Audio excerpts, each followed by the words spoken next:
watched event in U.S. sports, the Super Bowl, to see who is best in the world of pro football, the Pittsburgh Steelers or the Dallas Cowboys. Hello, everyone. Dick Enberg. Welcome to Super Bowl 13. Super. I guess innocent enough of a title when it was first suggested in 1965 by the AFL's Lamar Hunt.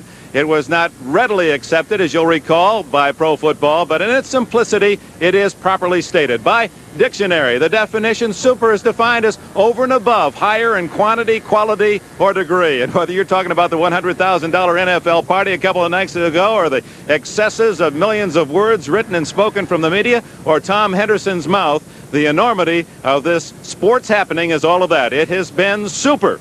Even the weatherman got involved with his successes. We had a lot of rain this morning. To check on the conditions on the field, let's go down to Brian Gumble. Well, thank you, Dick Enberg. You know, this is quite a fitting conclusion to this, the NFL's longest season. No matter how provincial the fan, I think he'd be hard-pressed to argue the point that indeed the two best teams in the NFL are here today. The weatherman, Fran Tarkenton, isn't sure he wants to cooperate. We had a terrible rainstorm today, but the field is in tremendous shape. It really is. And really, the big threat now is the wind factor. The first thing Roger Staubach and Terry Bradshaw doing the command is pick up some grass and see what kind of wind we got. The wind is picking up. It could be a factor. You've got the threat of some bad weather coming. When the wind starts to hit in this field, what happens? Does it swirl? It does swirl, and the intermediate to long passing game would be affected. It would break up the ball, and they won't want to throw the intermediate to long pass if the wind is swirling. Okay, our field's in good shape. Our wind's still up in the air, but we shouldn't be surprised at the bad weather because it seems to follow Mike Adamle. He's at the other end. Michael?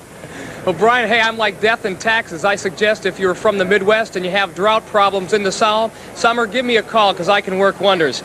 I'm standing outside the Cowboy locker room right now, and moments ago both teams arrived, and I'll tell you what, that pregame wait is the most nervous moment a player can go through. They are very tense. They are very intense. Both the Cowboys and the Steelers have been here an entire week. They have been inundated by reporters and by interviews, and I'll tell you what, they are really feeling a little bit nervous, and it's tough to concentrate on the game, but I would love to be in their place right now. Speaking of intense, Donna Deverona's intense, our NBC hospitality tent's outside. I certainly am, and we're lucky we have a hospitality tent because it was really windy this morning. It's a familiar sight at most of our major sports events. It's a place where our guests come to relax before the big game. And you can say in this Super Bowl, it's the way we got the party to the stadium. My role today will be give you a little background on what's happened here in Miami. Earlier, we visited the Jockey Club and talked to some of the celebrities. I'll also be giving a little report on just how we get this $6 million production on the air. Via satellite, we'll be reaching 18 countries, and for the first time, the state of Alaska. So welcome to the Super Bowl Sunday. I'm Donna Deverona. Let's get back to Dick Enberg. Thank you, Don. And with me, a friend of long standing, and for 15 years as an all-pro tackle with the Los Angeles Rams, he dreamed of a Super Bowl. After 15, you finally made it. It's nice to be here. What an exciting event. And I now know some of the feeling that I would have liked to have had as a player. For those who have played for a long time and never made it, it's like climbing Mount Everest and getting up about 200 feet from the top and then not being able to go up and stand and say, I was here, I felt it, I can carry the ring away, I know what it was like. But I'm excited to be a part of it as a broadcaster with NBC. We're excited to have you with us, Merlin. And from high atop the Orange Bowl, let us remind you, one of the features on Super Sunday will be flashbacks of the preceding 12 Super Bowls. So let's now go back to Super Bowls 1 and 2. Those were the Green Bay years, as you'll recall. And some of the names, well, let's start with Bart Starr. On January 15th, 1967, Vince Lombardi accepted the Super Bowl trophy. Lombardi's Packer roster read like a Hall of Fame who's who, and the Chiefs were given little chance of stopping the likes of Jim Taylor, number 31, and the rest of the Packer stars. But shining more brightly than any star in the Green Bay galaxy was an almost forgotten wide receiver named Max McGee, who caught 7 passes for 138 yards and 2 touchdowns. But the Chiefs were not without stars, and with a touchdown pass from Len Dawson to Curtis McClinton, Kansas City trailed the powerful Packers by only 14-10 at halftime.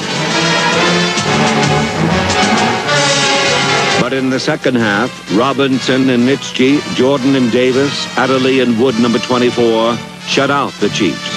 And Wood's 40-yard interception return led to the first of 3 unanswered Packer touchdowns.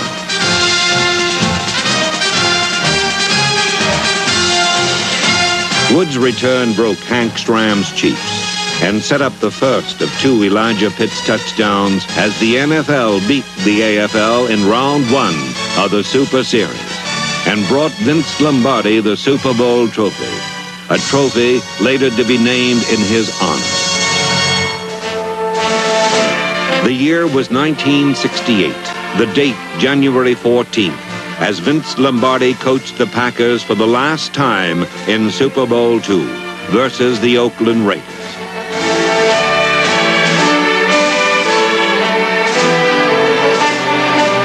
Like Super Bowl I, the AFL representative played a respectable first half against supposed impossible odds. A 62-yard touchdown pass from Bart Starr to Boyd Dowler was answered by the first of 2 touchdown passes from Darryl LaMonica to Bill Miller.